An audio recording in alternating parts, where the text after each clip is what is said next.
علی بھائی اگلا سوال ہے۔ ایک اسلامی بہن کا کہنا ہے میرے ہسبینڈ وفات پا چکے ہیں اور ان کے نام پر بینک میں 20 لاکھ روپے رکھے ہیں۔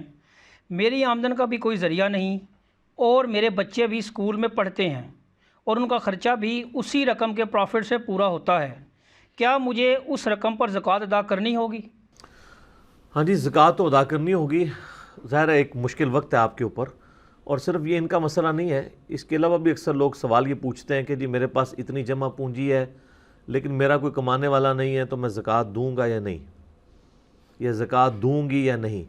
تو یہ یاد رکھیے کہ یہ اسلام نے صرف اجازت دی ہے آپ کو کہ آپ ایکسٹرا کمائی کر کے اس کی زکوٰۃ ادا کر لیں، ادروائز جو اصل تو یہ ہے کہ آپ کے پاس جو سونا جمع ہے نا، اس سونے کو توڑوا کے اس میں سے زکوٰۃ دینی ہوتی ہے، کیونکہ اسلام اس چیز کو ڈسکریج کرتا ہے کہ کوئی شخص جو ہے وہ 85 گرام آف گولڈ یا اس کے ایکویلنٹ رقم سے زیادہ جوڑے۔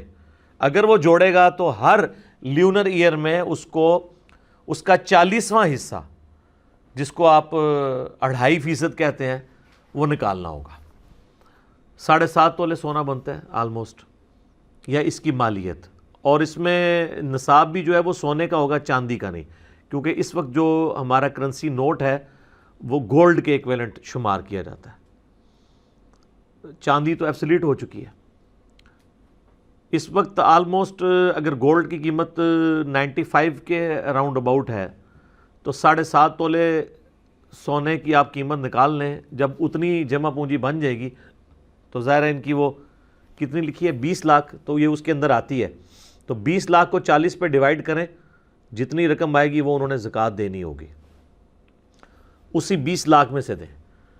اب اگر انہوں نے بینک میں یہ پیسے فکس کروائے ہوئے ہیں، پھر ان کے لیے پرابلم ہوتی ہے نکلوانا بھی اس کو۔ بینک کا سود تو حرام ہے، اگر اسلامک بینکنگ میں کہیں انویسٹمنٹ کی ہوئی ہے منی اگینسٹ گڈس تو اس کا جواز موجود ہے، تو تب بھی پھر وہ ان کے ساتھ کینسل کر کے کوئی اور اس کا راستہ نکالیں، اس طرح کا زکوٰۃ تو بہرحال دینی ہوگی۔ پلس یہ ہے کہ اگر ان کے خاوند ابھی فوت ہوئے ہیں اور وہ 20 لاکھ ترکہ چھوڑ کے فوت ہوئے ہیں تو 20 لاکھ کی 20 لاکھ کی مالک یہ نہیں ہوں گی، بلکہ وہ تقسیم ہونا ہوگا ترکے میں۔ اگر ان کے ساس سسر زندہ ہیں تو دونوں کو 1/6 ملے گا، ان کو 1/8 ملے گا، اور اگر ان کی اولاد نرینہ نہیں ہے تو پھر خاوند کے بہن بھائیوں تک بھی حصہ جائے گا۔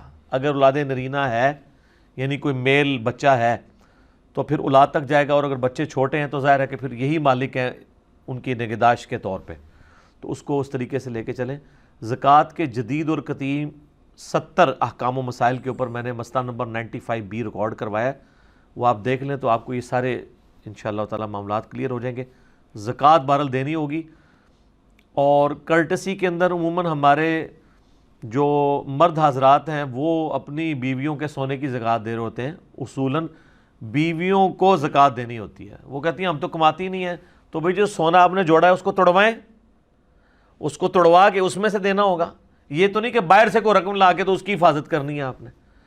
تو یہ جو مرد دے رہے ہوتے ہیں یہ مطلب ایک کرٹسی میں مرد دے رہے ہوتے ہیں، اصولاً تو اس عورت نے دینی ہے، چونکہ یہ مالی عبادت ہے۔ مالی عبادت کے اندر نیابت ہو جاتی ہے، اس کے لیے ٹرم استعمال ہوتی ہے نیابت۔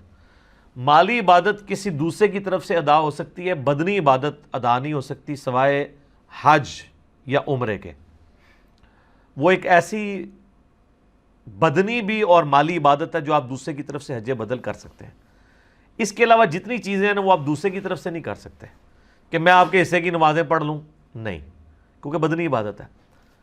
البتہ ایک چیز ہے کہ صحیح بخاری مسلم میں آتا ہے کہ اگر تمہارے ماں باپ کے روزے کوئی منت کے رہتے ہوں تو قریبی رشتہ دار اس کو یعنی بیٹا یا بیٹی رکھیں، پورا کریں، یہ بدنی عبادت اس درجے تک الاؤ ہے۔ ورنہ ہر شخص نے اپنی نماز خود پڑھنی ہے، اپنا روزہ خود رکھنا ہے، کسی دوسرے کی طرف سے ادا نہیں ہو سکتا۔ یہ لوگوں نے خود ہی کہانیاں بنائی ہوئی ہیں، بلکہ میں نے جو مسلم شریف کا مقدمہ آپ کو پڑھ کے سنایا تھا اس میں امام مسلم نے ایک روایت یہ بھی نقل کی ہے کہ کس طریقے سے جعلی روایتیں پبلک میں عام ہیں کہ جب تم نماز پڑھنے لگو تو اپنے ماں باپ کے لیے بھی ایک نماز پڑھ لیا کرو۔ تو عبداللہ بن مبارک کہتے ہیں یہ حدیث کس نے بیان کی؟ تو وہ کہتا ہے یہ اس شخص نے بیان کی۔ تو ان کا وہ تو سکہ ہے، ان کا اس نے کس سے بیان کی؟ اس نے کہا اس سے بیان کی۔ تو عبداللہ بن مبارک نے کہا وہ بھی سکہ ہے۔ ان کا اس نے کس سے بیان کی؟ تو اس نے کہا اس نے نبی علیہ السلام سے بیان کی۔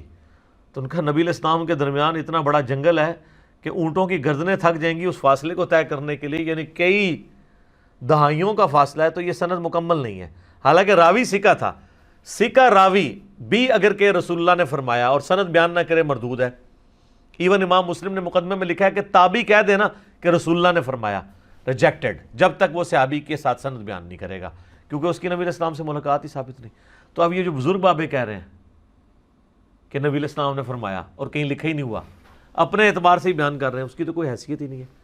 تو دین کا علم حاصل کریں، یہ جو شریعت کے معاملات ہیں ان کو بڑا کیئرفلی لے کے چلنا ہوتا ہے۔ زکوٰۃ چونکہ اسلام کے بنیادی احکامات میں سے ہے، بخاری مسلم میں حدیث ہے، اسلام کی بنیاد 5 چیزوں پہ ہے، ان میں پہلا کلمہ ہے لا الہ الا اللہ محمد رسول اللہ، اس کے بعد نماز کو قائم کرنا، زکوٰۃ دینا، استطاعت ہو تو اللہ کی راہ میں حج کرنا اور رمضان کے روزے رکھنا۔ تو انہوں نے زکوٰۃ ادا کرنی ہوگی اس کی۔